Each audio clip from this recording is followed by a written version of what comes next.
Bonjour les amis, shalom, shalom, shalom. Alors j'espère que vous allez bien, j'espère que vous êtes en forme, Shavua Tov. Eh bien aujourd'hui on poursuit, on en était que la foi, elle devient une vraie émouna si je puis dire, lorsqu'elle est reliée à la vérité. Sans vérité, ça devient complexe, quoi. Ça vraiment, vraiment, vraiment, ça devient complexe. Et c'est ce qui nous arrive, en fait, euh, depuis très longtemps maintenant.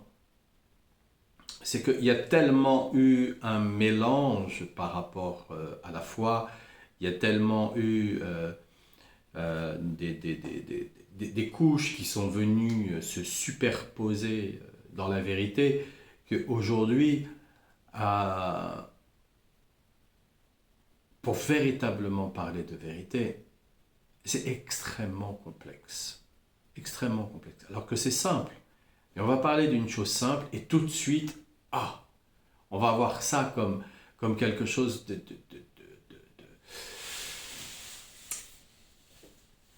de prétentieux même parfois. Parce que on va trouver cette vérité en disant mais comment c'est possible que vous puissiez dire cela alors que moi je sais ça. C'est pas possible. Mais quelle est cette prétention pour pouvoir annoncer ce genre de choses? Et pourtant, c'est une vérité. Pourtant, c'est une vérité, mais comme nous sommes endoctrinés depuis tellement de temps, hein, ça a débuté au moment de Sumer, donc c'est loin, c'est très très loin. L'endoctrinement, il a commencé il y a vraiment, de nombreux siècles. Et ça a été d'une manière exponentielle. Ça a été d'une manière exponentielle. Ça a été par vagues. Parce que ils ont remporté des étapes, ils ont perdu des étapes, ils ont remporté des étapes, ils ont perdu des étapes. Aujourd'hui, depuis le XXe siècle, ils sont considérablement installés. Mais chaque chose en son temps et un temps pour chaque chose. On est arrivé dans la période où, logiquement, ils sont en train de perdre. Je parle logiquement, non pas de la logique humaine, mais je parle de la logique divine, qui est difficile aussi à capter en tant qu'humain. Elle est complexe à capter, parce que on va se dire, mais pour quelle raison il y a tant de morts? Mais il y a des logiques divines qui sont difficiles à capter, parce que quand on commence à les vivre, quand on est à l'intérieur de ces situations, on peut perdre la émouna. On peut arrêter totalement et se dire non, c'est plus possible, et voilà, et devenir même un hérétique, parce qu'on n'aura pas pu supporter la vérité d'Hachem. Parce que la vérité, on ne peut pas la comprendre dans l'instant même. On n'est pas équipé dans l'instant même, pour comprendre la vérité. Donc c'est pour ça que on ne peut accéder à la vérité que celui qui cherche à se rapprocher du tzaddik et, et suit leurs conseils. Si on se rapproche du tzaddik, si on suit ses conseils, alors là, on est dans la vérité. Et le tzaddik, il va pas nous donner de grandes vérités qui nous sera insupportable à porter. C'est pas comme dans les réseaux sociaux. C'est pas nous avons découvert que dans les pyramides il y avait l'électricité et ils avaient la lumière, et nous avons découvert que les blocs de pyramides c'était des extraterrestres qui venaient et qui apportaient ces blocs. Non, c'est pas des vérités, comment dire, construites par, par le monde de l'imaginaire, par Hollywood. Non, pas du tout. C'est des vérités qui sont à nos portées. Parce qu'on va passer par des paliers de compensation pour réussir à un moment donné à sortir la tête de l'eau. Et quand on réussira à sortir la tête de l'eau, on commencera à respirer une oxygène pure. Et là, il nous faudra replonger un peu, parce que ça nous sera difficile, parce que parfois on aura tellement de rigueur qu'on aura envie de dire oui, ça, vous avez tort, oui, moi j'ai raison, etc., etc. Non, il n'y a pas. Il n'y a pas, il n'y a pas. Il n'y a pas, il y a pas quelqu'un qui a tort, il n'y a pas quelqu'un qui a raison. Non, c'est pas comme ça. La vérité, c'est pas comme ça qu'elle nous est proposée. Et lorsqu'on fait sien les conseils du tzaddik, la vérité s'inscrit à l'intérieur de nous-mêmes, comme on le trouve écrit dans le psaume 51, verset 8. Voici que la vérité, qui t'est si chère, tu l'as placée dans les reins, et la sagesse que tu désires me dévoiler, tu l'as cachée au plus profond de mon être. Pourquoi il nous parle des reins? Pourquoi la vérité qui t'est si chère, tu l'as placée dans les reins? Pourquoi il nous parle des reins? Parce que notre corps, il a des mémoires qui sont totalement justes. Totalement justes. Des mémoires qui sont pures. Un tzaddik, il est pur, il a des mémoires qui sont justes. Notre corps, il a des mémoires qui sont justes. Et il a des mémoires qui sont totalement fausses, totalement erronées. Si par exemple, à cause d'un courant d'air, on est enrhumé, c'est parce qu'on a des mémoires qui sont erronées. Si par exemple, parce que on aurait mangé un carré de chocolat en trop, alors on va faire une indigestion, c'est parce qu'on a des mémoires qui sont erronées. Mais on peut retrouver la vérité dans ces mémoires. Et pourquoi donc dans les reins? Parce que dans les reins, on a beaucoup de mémoires de peur. Beaucoup, beaucoup, beaucoup. C'est le siège. Les peurs siègent dans les reins. On a beaucoup de mémoire de peur. Exactement comme la colère, elle va siéger dans le foie. On va avoir de la colère quand on n'a pas assez d'émouna. Dès qu'on va gagner en émouna, ça y est, on n'a plus de colère. On accepte. On accepte les situations. On accepte l'imbécile qui vient vers nous et qui nous crie dessus. On dit ouais. Il a très certainement quelque chose à dire, il a des difficultés à le dire d'une manière calme, peut-être qu'il a peur de l'oublier au passage, que sais-je, il a une réaction voilà, stupéfiante. Et donc il va être dans la colère à cause de ça. Et bah, quand on suit le tzaddik et quand on suit ses conseils, et qu'on place des vérités en nous, eh bien dans nos reins, on a des vérités. Donc on n'a plus peur. Pourquoi on va avoir peur d'un être humain? Pourquoi on va avoir peur d'un être humain? Est-ce que l'être humain qui arrive devant nous, d'accord, c'est un ours qui a décidé de venir nous arracher la tête, que Dieu nous en préserve? Parce qu'il y a peut-être des gens qui m'écoutent, qui vivent dans des régions où il y a des ours. C'est totalement possible. Il y a des pays où il y a encore des ours. Il y a des régions ici en France où il y a encore des ours. Donc, que Dieu nous en préserve de tout ça. Mais non, c'est pas un ours. C'est un être humain. C'est un être humain. Pourquoi on va avoir peur? Parce qu'on n'a pas suivi les conseils du tzaddik. Quand on suit les conseils du tzaddik, alors je les répète parce que non pas qu'on les comprenne pas, c'est pas ça. C'est que c'est tellement important que je me dois de les répéter. C'est tellement, tellement, tellement important. Une fois que vous en faites vôtre, eh bien vous aussi vous allez le répéter. Et vous aussi, vous allez commencer à passer l'information parce que c'est important. C'est important. Si le monde entier suivait les conseils du tzaddik, et pas n'importe lequel, Rabbi Nachman de Breslev, le tzaddik Yesod Olam, pas n'importe lequel. Donc,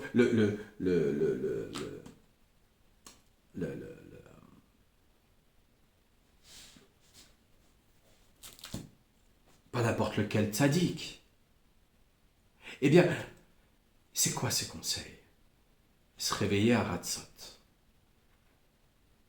Voilà. Se réveiller à Ratzot. Étudier un petit peu la nuit, faire un tikkun haklali. Voilà. Faire Hitbodedut des doutes. On prend 1 heure et on se plaint. On se plaint à Hachem, on se plaint. On déverse son sac. Déverse son sac. Et le reste du temps, on fait en sorte de se forcer à rire. Et surtout quand il nous arrive des galères, parce que de cette manière-là, ça désamorce le Satan, ça désamorce les démons, qui eux, ils supportent pas qu'on rigole, ils supportent pas, ils aiment pas ça, c'est rire, danser, chanter, frapper des mains, ils aiment pas ça, donc ça les désamorce. Donc quand on suit les conseils du tzaddik, et ensuite, il y a des conseils qui nous sont plus particuliers. Plus particuliers. Là, je donne un conseil d'une manière générale. Mais parfois, pour un individu, pour lui, c'est chanter et danser. Frapper des mains, chanter, danser, voilà, c'est son truc. Il fait ça, juste ça, pas besoin de plus, on n'a pas besoin de se mettre les 12 travaux d'Hercule, comme on dit. Non, il n'y a pas besoin. Parfois, c'est se réveiller à Hatzot, voilà, et parler avec Hachem, parler avec les tzaddik, voilà, et se plaindre, voilà, on s'épanche, on parle avec eux, voilà, ça nous économise des thérapies et des psys qui, à mon humble avis, il y a beaucoup à dire dessus, il y a beaucoup à dire dessus. Beaucoup à dire.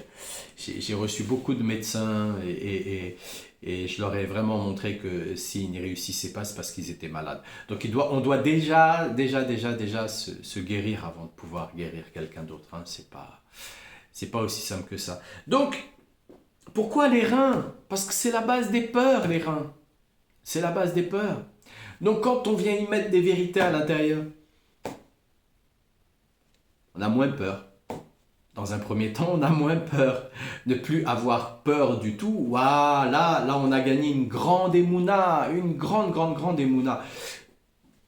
C'est ce que je nous souhaite à tout le monde. Vraiment. C'est ce que je nous souhaite à tout le monde, c'est d'avoir une grande émouna qui fasse que, quoi qu'il se passe, on sait que c'est Hachem qui dirige. On sait que c'est Hachem. On sait. Voilà. Donc, des fois, c'est incompréhensible. On sait que c'est Hachem. Voilà. Et c'est comme ça, et on ne peut pas faire autrement, et voilà. Les choses sont ainsi. Voilà. C'est Hachem qui a décidé, donc comment on fait? C'est Hachem qui a décidé. De toutes les façons, l'ange des miracles nous entoure complètement, donc il y a continuellement des miracles. Souvent, c'est un mal pour un bien.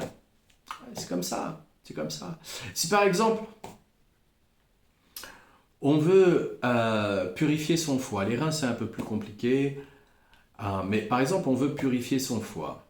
Voilà. Donc, il y a les périodes telles que l'automne et l'hiver où on doit faire des cures. Mais si maintenant, vous n'avez pas fait de cure ni en automne, ni en hiver, ni au printemps, pardon, c'est automne et printemps.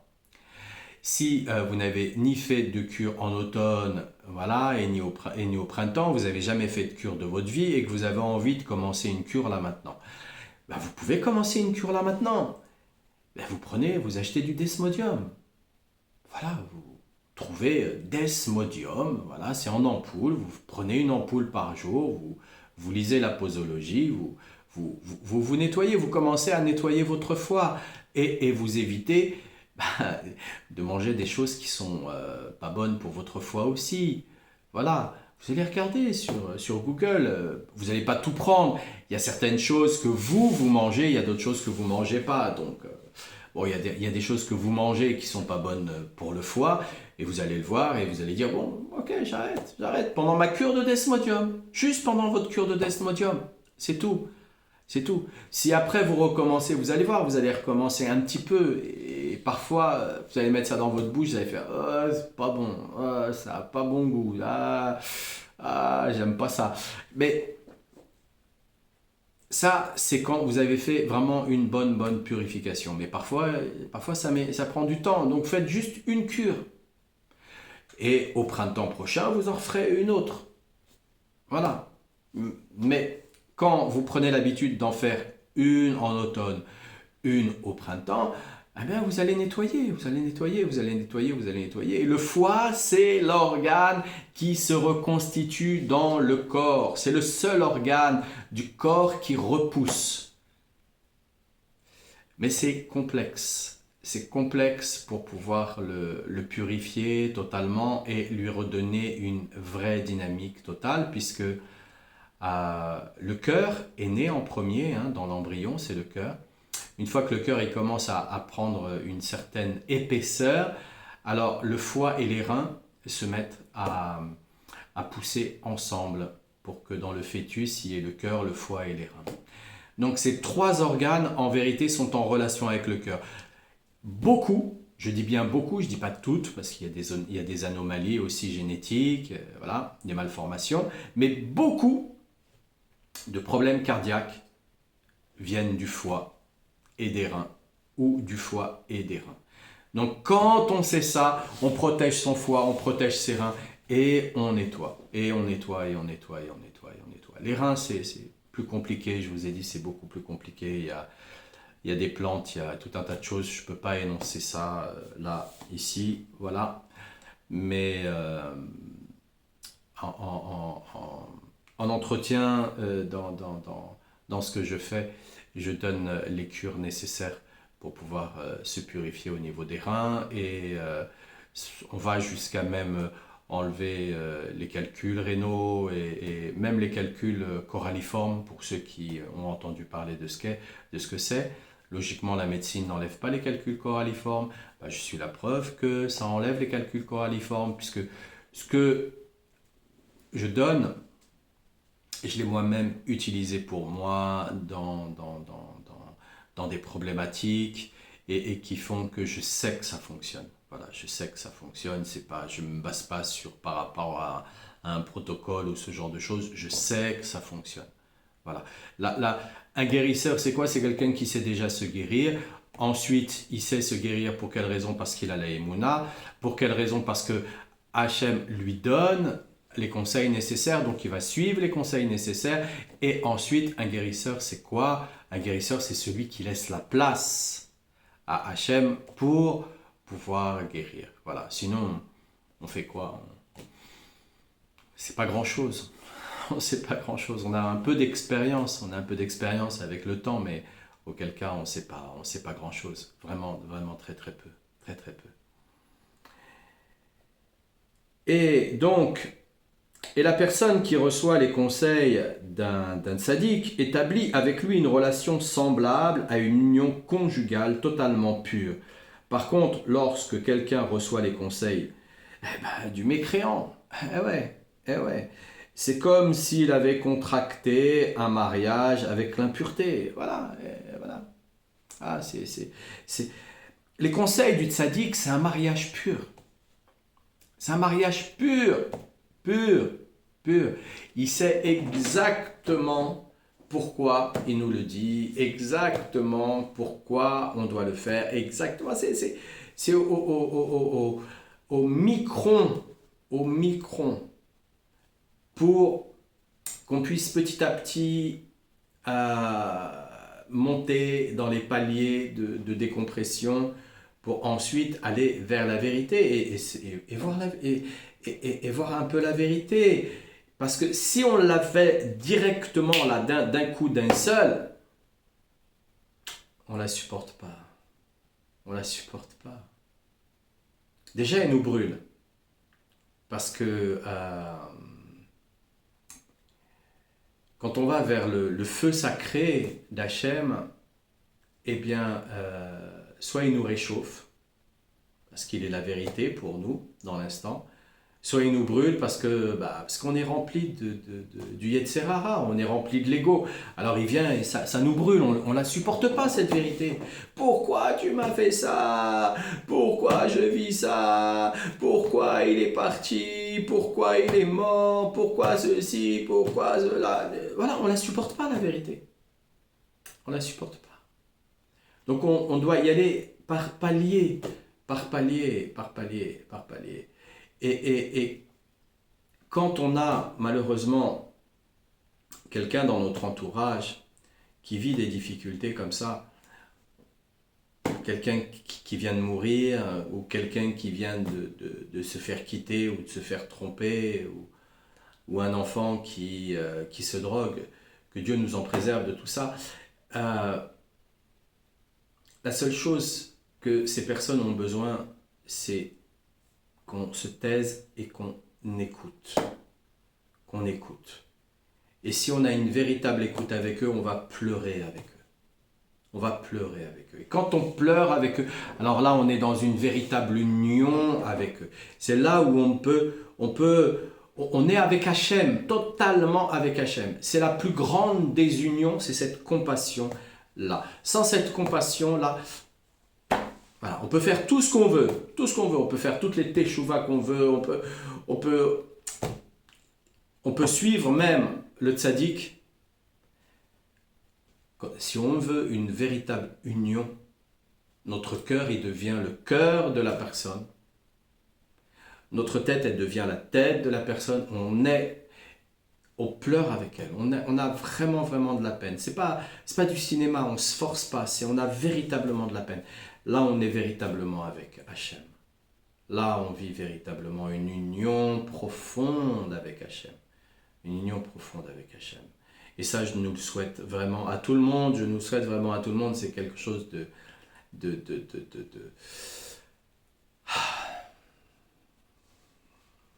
Auquel cas, voilà, on reçoit les conseils d'un mécréant. Voilà, on a fait un mariage basé sur l'impureté. On croyait qu'on se mariait avec la bonne personne et en vérité, il voulait un truc ou elle voulait un truc dont on ne s'attendait pas du tout. Voilà. Et on s'est fait piéger. C'est un escroc. Il y a des escrocs au sentiment. Il y a des escrocs à l'amour. Il y a des escrocs de l'amour. Voilà. Et donc, il y a des escrocs au conseil aussi. Il y en a plein. Il y en a plein. Donc, c'est pour ça que se lier avec le tzaddik, c'est créer un lien étroit qui nous permet d'avoir un lien étroit, une communion étroite avec Hachem. Communion étroite avec Hachem. On peut comprendre cela d'après le verset 3, enfin le chapitre 3 dans la Genèse, le verset 14. Quand Chava répondit à Hachem, « C'est le serpent qui a abusé de moi. » Car en hébreu, le verbe se marier est proche du verbe signifiant abuser de quelqu'un. En hébreu, le verbe se marier est proche du verbe signifiant abuser de quelqu'un. Donc quand on se marie avec quelqu'un, quand on se marie avec le tzaddik, on a tout intérêt à avoir pris quelques renseignements au préalable. Marcher un peu avec la personne avec qui on souhaite se marier. Marcher un peu, connaître un peu ses antécédents. Aller visiter ses parents. Se rendre compte un petit peu de son histoire. Pour ne pas être surpris. Quand il y aura des moments compliqués, on se dira « Ah oui, c'est sûr, voilà, c'est sûr. » Certains sont surpris de voir « Ah, comment ça se passe et tout. » Mais oui, mais c'est parce qu'on n'a pas assez investigué. Chava s'est laissé séduire par le serpent et en acceptant ses conseils empoisonnés, c'est comme si elle était devenue impure. Ben oui, vous avez accepté Ou alors, vous acceptez le conseil du tzaddik, et au lieu de suivre le conseil du tzaddik, vous faites tout l'inverse. Et après, vous vous plaignez en disant, oui, avec le tzaddik, ça ne marche pas. Non, mais vous avez fait l'inverse. Vous avez fait l'inverse. Vous écoutez les conseils, vous dites, oui, j'ai compris, bien sûr, oui. Ah, ben, je vais le faire. Et quand il s'agit de le faire, bah, on fait l'inverse. Bah, à qui on va se plaindre? On va se plaindre de soi-même. On va se plaindre de soi-même. On va prendre un petit peu de temps, on va s'analyser, on va se dire, ah là, j'ai peut-être voulu mettre en place un conseil qui était trop élevé, beaucoup trop élevé. J'ai voulu trop en faire. Bah, si aujourd'hui j'ai voulu trop en faire, c'est pas grave. Demain, peut-être que j'en ferai un peu plus. Mais aujourd'hui, c'est pas grave. Voilà, tout simplement. Rabbeinu, il nous dit, vous pouvez être là à Ratzot, c'est parfait, merveilleux. Vous pouvez pas 1 heure après, vous pouvez pas 1 heure encore après. Et quand vous voulez. Ne pas se mettre la pression, être heureux de ce qu'on est en train de faire. Voilà. On est heureux de se lever et de se dire waouh, j'ai la tête en deux. j'ai des difficultés. Waouh, le corps, qu'est-ce qu'il est lourd. Waouh, en ce moment, qu'est-ce qu'il fait froid. Oh là là, je suis mieux sous ma couette. Voilà. On accepte ça et on en rigole. Et on vit les choses avec un peu plus de légèreté. Et au moment de la révélation de la Torah au mont Sinaï, cette impureté a été écartée des enfants d'Israël. Car ils reçurent de la part d'Hachem 613 enseignements de sainteté. Et c'est comme s'ils avaient contracté avec Hachem une union conjugale placée sous le signe de la pureté. Les 613 commandements, c'est une union. C'est une union. Ça ne veut pas dire qu'on va réussir à les faire les 613, mais au moins il y en a 613. Au moins s'il y en a un qui approche de nous, on sait à peu près le reconnaître et on va le mettre en place. Voilà, on va le mettre en place, c'est tout. On va le moduler. On ne va pas prendre les choses avec rigueur. C'est pas parce que j'ai pas réussi ça aujourd'hui que je vais pas y arriver demain, ou peut-être même tout à l'heure. Mais non, je vais y arriver. Je vais arriver tôt ou tard, je vais y arriver, je l'ai décidé. J'ai décidé, je mets ma volonté dedans, j'ai décidé, je vais y arriver. Je vais y arriver, donc voilà, tout simplement. Parce que la tolérance, elle est extrêmement importante avec nous, avec les autres. C'est pas grave. C'est pas grave, il n'est pas à l'heure, bon, c'est pas grave. Bon. Il est coincé dans les embouteillages, il ne s'est pas réveillé, il s'est levé en retard, bref, je ne sais pas, il y a 10 millions de possibilités. Ouais, c'est pas grave, bon, la personne, elle est bien, elle carbure, elle donne. Bon, là, elle n'a pas donné à l'heure où il fallait, peut-être qu'elle va donner plus longtemps dans la journée aussi. Bon, la prochaine fois, j'éviterai de lui donner un rendez-vous à cette heure-là parce que c'est pas son heure. Parce que moi, apparemment, je peux m'adapter à beaucoup de situations, donc je vais m'adapter. Ah oui, mais c'est toujours moi qui fais l'effort. Ah, heureusement que ça soit moi qui fais l'effort. Heureusement que ça soit moi et que ça soit pas les autres. Parce que si c'était les autres qui font un effort pour moi, où est-ce que j'en suis? Donc quand on fait l'effort soi-même, on est content de faire l'effort. On est content d'aider les autres. On est content de donner de la tzedaka pour quelqu'un qui en a besoin. On est content parce qu'au moins ça veut dire qu'on a de l'argent. On est content de tendre la main à quelqu'un qui a un problème de santé parce que ça veut dire qu'on est en bonne santé nous-mêmes. Toujours regarder le verre à moitié plein, toujours. C'est pas grave, si ça n'a pas été fait là maintenant, c'est pas grave, ça sera fait après, on verra après, c'est pas grave. C'est pas grave. Il y a des inconvénients, il y a des impondérables. On va pas prendre les choses comme ça au pied de la lettre. Bon, il l'a pas dit là maintenant, voilà.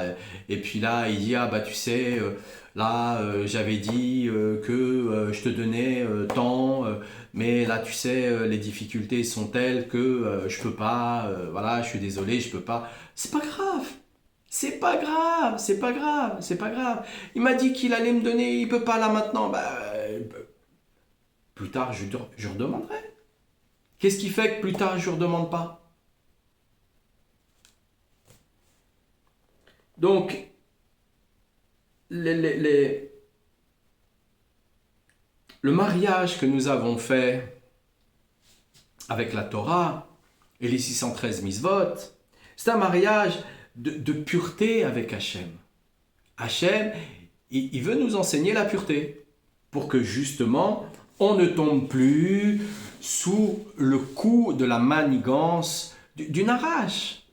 Ah, ça suffit, voilà, ouais, il est super malin, ouais, il dort pas, il mange pas, il boit pas, si, il mange de la poussière, voilà.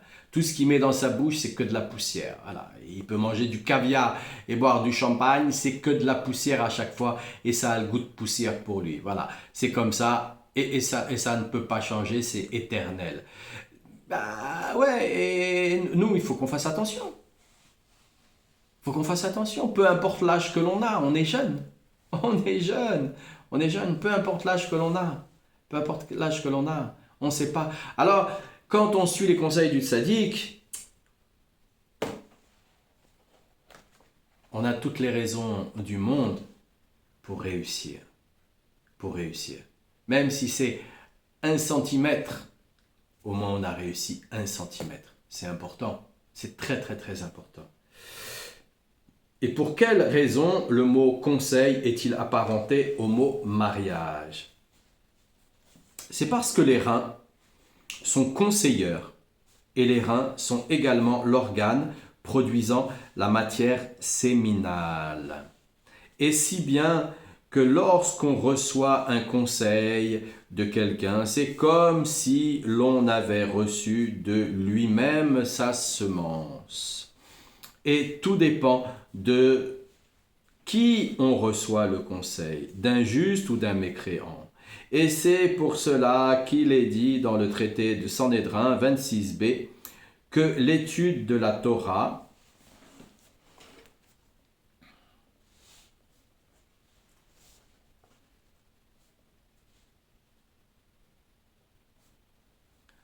Matish Koach, les forces épuisantes, affaiblit les forces de l'homme. L'étude de la Torah affaiblit les forces de l'homme et qu'elle est d'autre part désignée du nom de Tushia, savoir-faire, car elle contient 613 misvot, 613 enseignements, comme il est dit à son propos dans les Proverbes 8, 14, c'est moi qui dispose des bons conseils et du savoir-faire, car les conseils ont les mêmes effets sur le plan de l'esprit que l'union charnelle qui affaiblit les forces de l'homme. Donc on va s'arrêter là les amis. Car les conseils ont les mêmes effets sur le plan de l'esprit que l'union charnelle qui affaiblit les forces de l'homme. Donc les bons conseils, elles affaiblissent. Les reins, de là d'où va provenir la matière séminale. Mais elle est créée dans le cerveau. Elle est créée par la glande pinéale qui va descendre le long de la colonne vertébrale et qui va se loger au niveau des reins.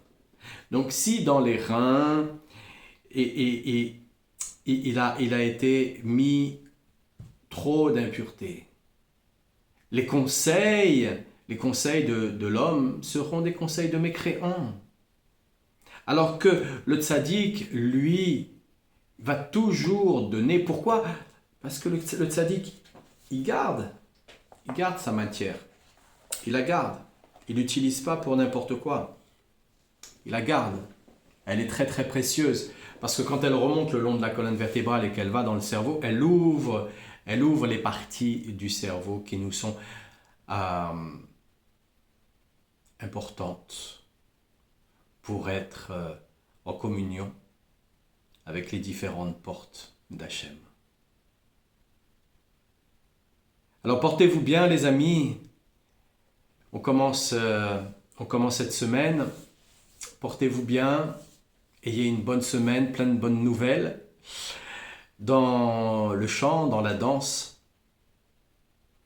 Et puis, je vois pas beaucoup vos commentaires, je vois pas beaucoup vos likes non plus. Soyez pas timide. Hein? Passez une excellente journée les amis. À demain. Au revoir.